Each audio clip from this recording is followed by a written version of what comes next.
What's going on, everybody? Welcome back to the YouTube channel. I'm getting ready to get started on a Dodge 2500. I got to pull the motor out. I'm going to do a cam swap on it. If it wasn't four-wheel drive, I'd be able to pull the oil pan off and get the dipstick or the oil pickup tube off, and then so I wouldn't have to pull the motor. But with it being four-wheel drive and a 2500, it'll be easier. Just pull the motor and kind of double check everything. That way I can check the rod bearings and all that stuff.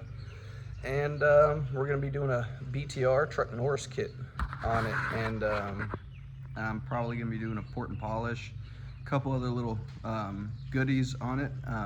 He had a cylinder 6 misfire. We checked the compression. It was at 180, but it built 180 within the first hit, so it didn't build it consecutively like most motors will. So that let me know something was going on in there. I think a valve is hanging closed. One of the lifters probably broke or something, not lifting the valve open.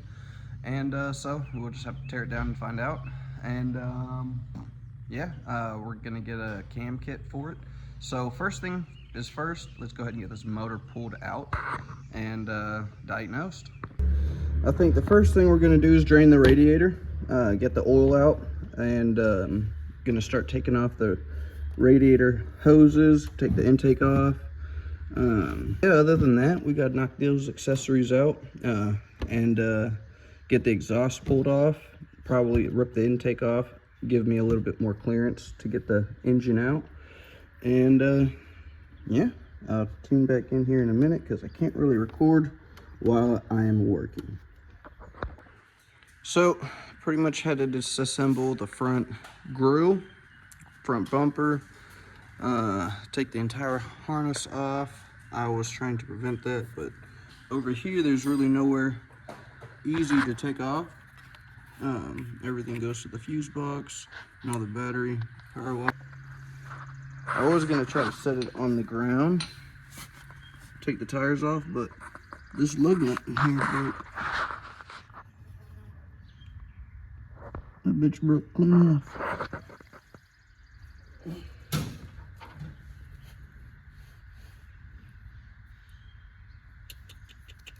So somebody put these motherfuckers tight, because I had my Milwaukee 1/2 inch, which is 1400 breakaway, and it wouldn't even budge.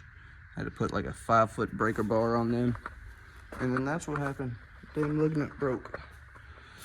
So now I'm getting ready to clean up over here, get my engine hoist over here, and start yanking it, because all I got is 2 bolts in the bell housing, and then the 2 bolts holding the motor mounts in, so should be coming out pretty easy.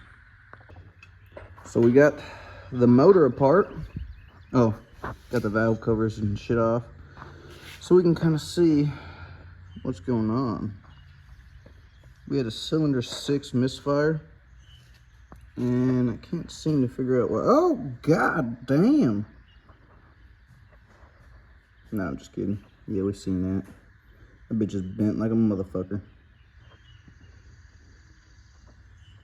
So the Truck Norris cam kit will be pretty much all we need. We got the MDS delete as well. I'm gonna go ahead and unbox that shit here in a minute.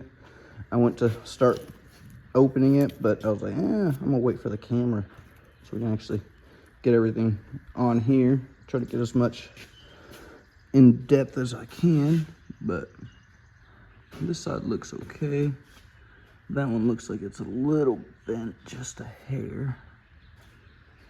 And that one looks pretty straight. So I'm gonna get these things all pulled apart, get it all on the table so we can roll them around and look at them. Well, I'm gonna be honest, this one's probably not gonna be doing much rolling. It'll be flopping like a little dead fish. Bloop, bloop, bloop. But yeah, give me a few seconds. Look at all the RTV buddy wanted to put on there. Made sure that bitch sealed. Gaskets on gaskets. We all know how that seals. So upon further inspection, it's looking like fibers from like a Brillo pad. So whenever you're cleaning the heads off, you definitely want to make sure you're not getting this stuff in the oil galleys. There's ports. If you're cleaning that stuff off, try to plug them with some rags so you don't have this stuff happen, because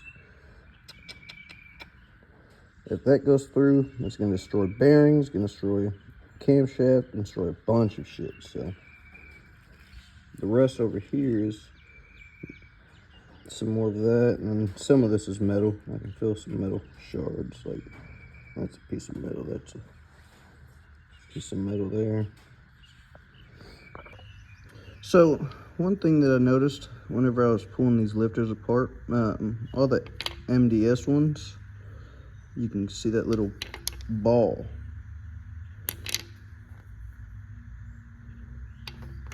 But the one that has a bent push rod, it kind of internally failed. So you can see where it offset itself.